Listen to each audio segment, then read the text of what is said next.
পাক আমি এতদিন আপনারা ইয়াদ করি দিবে এতদিন সামনে পাক আল্লাহর হাবিব সরকারে দু আলমের পেশাব মোবারক পাক না না পাক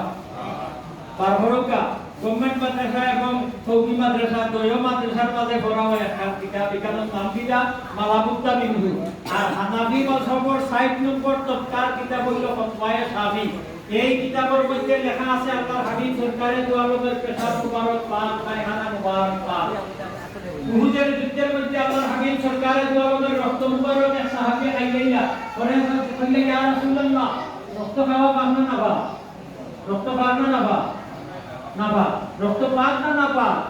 না পাক এখনে রক্ত খাই গেলা পরে দিকে ইয়া রাসূলুল্লাহ আমি তো আপনার রক্ত খাই নেই যখন দিতে হইব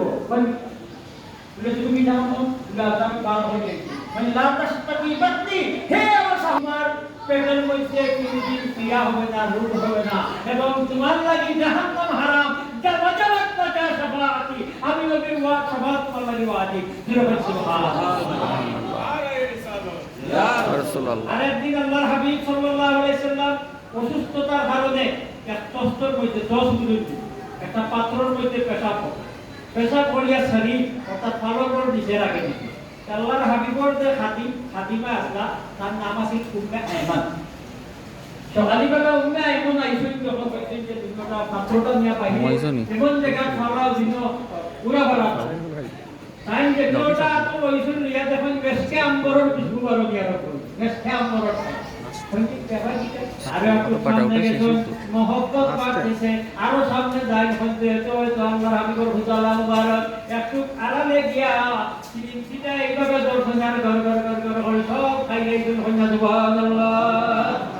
করো যখন বিরিয়া আইছো আল্লাহর রাসূলের দিকে নমে আই মন তুমি কুনানো বলাইছো বলি ইয়া রাসূলুল্লাহ আপনি কষ্টা খবরি ভাও রাখতো না ওলা জায়গা পাইছো আমি এমন এক জায়গা ইবাদত করছি এমন এক জায়গাতে জিজ্ঞেস করে দাফন করছি কিয়ামত পর্যন্ত কোনো মানুষের পা এখানে লাগবে না ওই যত কথা বল তুমি শুনতে যায় রাখছো ওই ভাষারি তুকুল্লুহা ইয়া রাসূলুল্লাহ আমি সব খাইলেছি বলি সুবহানাল্লাহ আল্লাহর হাবিব বলতে আছে দেখবে কোন দেখি হ্যাঁ কোনটা আমার লাগালো একবারই কথা বলে তো ওই কত লাগি দিব বিধান তো বেশা পাই নি গো আবার আল্লাহ রাসূলের কিতাব হয় মানে হে উম্মে আইমান জান্নাহ বলেন ফাসারিত কুল্লুহা ইয়া রাসূলুল্লাহ আমি সব পার হয়ে গেছি হাবিবে জবাব দেন মাহরাম আলাইকিন নার তোমার লাগি তো জোহর আছে ওয়াজিবাত লাকা শাফাআতি আমি নবীর জন্য তোমার শাফাআত ওয়াজিব দিলাম সুবহানাল্লাহ।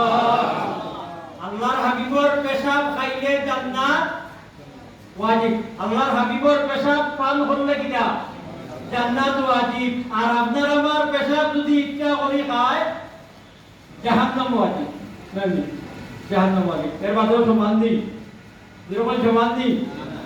রাসূল আর উম্মত সমান নেই নবীজির পেশাব পাক নবীজির পায়খানা মুবারক পাক নবীজির নাখুন মুবারক পাক নবীর দুজাহা পাক জাহির এবং বাতিন পাক নবীজির আওলাদ গুলো পাক ওনাকে হাতুনে জান্নাত সাইয়্যিদাতুন নিসা মা ফাতেমা জাহরা রাদিয়াল্লাহু তাআলা আনহা ইমাম হাসান এবং হুসাইন তার গর্ভ থেকে দুনিয়াতে এসেছেন। স্বাভাবিক মানুষ গর্ভ প্রসব হলে কিছু পানি রক্ত প্রসবের বাচ্চার সাথে ডেলিভারির সাথে ওই কি হয় না মা ফাতেমার এটা হইছে আমাদের সুবহানাল্লাহ মা ফাতেমা যে বাদি হইছে তার হায়েজ হইছে না নেবাজ হইছে না কিতাব পা পড়ি দেব এই বাম দিনে না বা এর লাগি বাদ মাইজা তো না রকম নেই আল্লাহুম্মা সাল্লি আলা সাইয়্যিদিনা মাওলানা মুহাম্মাদ ওয়া আলা আলি